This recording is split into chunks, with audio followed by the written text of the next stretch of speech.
Good evening. This is Akashvani. I am Saira Mujtaba with World News.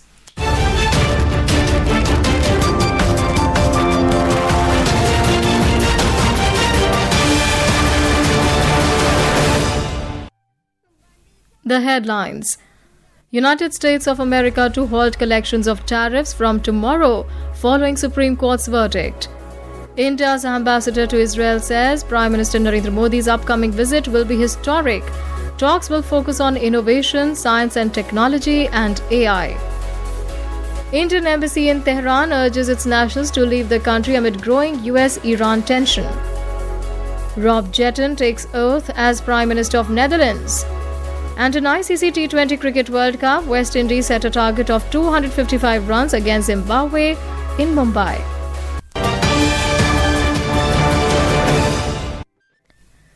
And now the news in detail. The U.S. Customs and Border Protection Agency has said that it will halt collections of tariffs imposed under the International Emergency Economic Powers Act (IEEPA) from tomorrow. The move came after the U.S. Supreme Court declared the duties illegal 3 days before.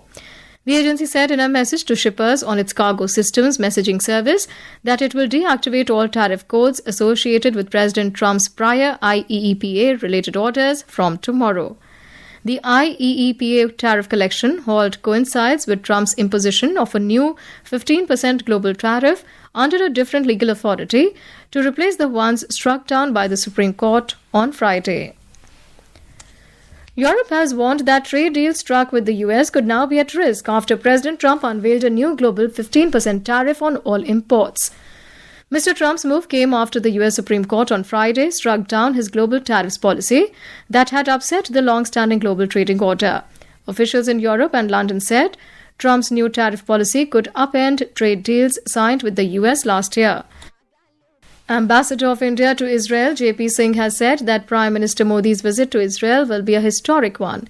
Talking exclusively to Akashvani News in Jerusalem, Mr. Singh called it a historic visit and elaborated upon the Prime Minister's engagements in Israel. This historic visit, we are taking it to a new phase of strategic relationship. During his visit, he will be having a detailed discussions with Prime Minister Netanyahu. He will also meet President Mr. Herzog, and most importantly, he will address the Knesset. Besides this, a number of agreements will be signed during the visit. The Indian envoy said the visit is important in the context that the Israeli ecosystem and Indian ecosystem complement each other. There will be a lot of discussion in AI and in cybersecurity and quantum, how to bring Israeli ecosystem and Indian ecosystem together. Recently, we organized AI Summit in which there was a big Israeli delegation which participated in AI Summit. So, of course, we need to take this relation further in the field of science and technology and in other areas. Our correspondent covering the Prime Minister's Israel visit says the Indian community in Israel is a vibrant and diverse group consisting of approximately 85,000 Jews of Indian origin and around 18,000 to 20,000 Indian nationals employed in various sectors. The majority of Indian Jews in Israel hail from Maharashtra, Kerala and Kolkata.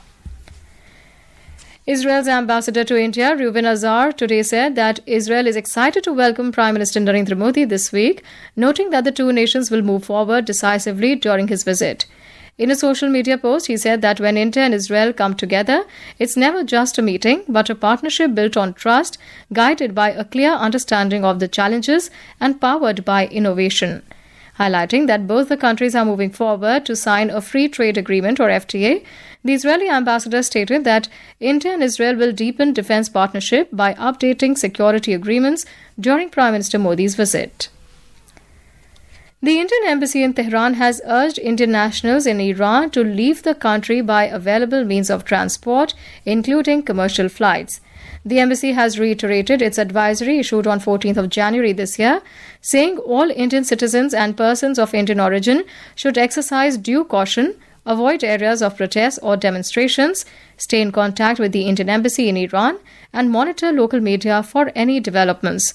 It also requested the internationals to have their travel and immigration documents, including passports and identity cards, readily available with them. The Embassy of India in Mexico today issued an advisory to Indian citizens residing in the country, urging them to exercise caution and shelter in place amid the ongoing security operations and criminal activities in various parts of Mexico. The embassy has urged Indian nationals in the affected areas to avoid zones with active law enforcement activity and to remain alert to their surroundings. It is also advised to monitor local media for updates and to follow the directions of local authorities. This is Akashvani. You are listening to World News. We bring you the top international news and updates from around the globe. Welcome back. Dutch King Willem-Alexander has officially sworn in a new Dutch government today, led by Rob Jetten, who is the youngest prime minister in the country's history. Jetten leads a three-party coalition government made up of his centrist party, Democrat 66 or D66, the Christian Democratic Appeal, and the People's Party for Freedom and Democracy. Together, these parties hold only 66 out of 150 seats in the lower house of parliament, so Jetten will have to negotiate with opposition parties to pass laws. Mr. Jetten and his ministers were sworn in at the Royal Palace in the Orange Hall near The Hague. In the US, a powerful winter storm has swept across the Northeast, disrupting normal life and bringing major cities from Washington to Boston to a standstill. Heavy snowfall and strong winds triggered travel bans, school closures, and widespread flight cancellations. We have a report. The National Weather Service has warned that a major winter storm is impacting the northern mid-Atlantic and the northeast. Snowfall rates of 2 to 3 inches per hour have been reported in several areas, with total accumulations expected to reach up to 2 feet in some locations, making travel nearly impossible. New York City and New Jersey have imposed travel bans, while Rhode Island is urging residents to stay off the roads. Several states have declared states of emergency as conditions continue to deteriorate. The storm is forecast to move away from northern New England by tomorrow. Anuja Kumar for World News. In Nepal, 17 people, including 2 foreigners, died in a bus accident in Dhading district this morning. The Kathmandu-bound bus from Pokhara had plunged into the Trishuli river. As many as 44 passengers were on the bus. 26 injured were rescued and sent to various hospitals. The rescue operation has been completed at the accident site with the help of personnel from all 3 security agencies along with locals. President Mohammad Shahabuddin has summoned his first session of the 13th Parliament for 12th of March, nearly a month after the Bangladesh Nationalist Party or BNP formed a government in Bangladesh following its victory. According to a Jyotiya Shangshad statement, the president convened the session under Article 72(1) of the Constitution. The maiden sitting will begin at 11 a.m. with the BNP holding 2/3 majority and Jamaat-e-Islami serving as the main opposition. UN Secretary General Antonio Guterres has warned that human rights are under unprecedented assault around the world. He pointed to widespread violations of international law and immense suffering of civilians in conflicts in Sudan, Gaza, and Ukraine. Speaking at the opening of the Human Rights Council in Geneva, Mr. Guterres said that human rights are being deliberately undermined. He urged the member states not to treat international human rights obligation as optional.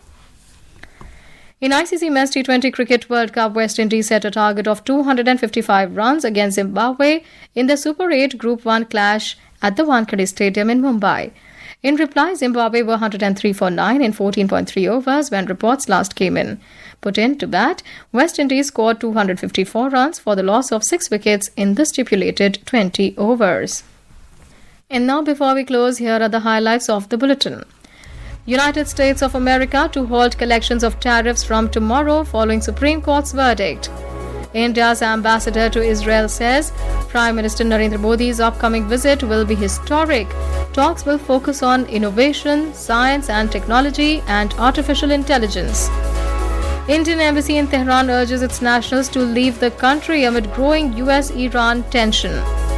Rob Jetten takes oath as Prime Minister of Netherlands. And in ICC T20 Cricket World Cup, West Indies set a target of 255 runs against Zimbabwe in Mumbai. That concludes tonight's World News. For more updates, stay tuned to Akashvani. Good night.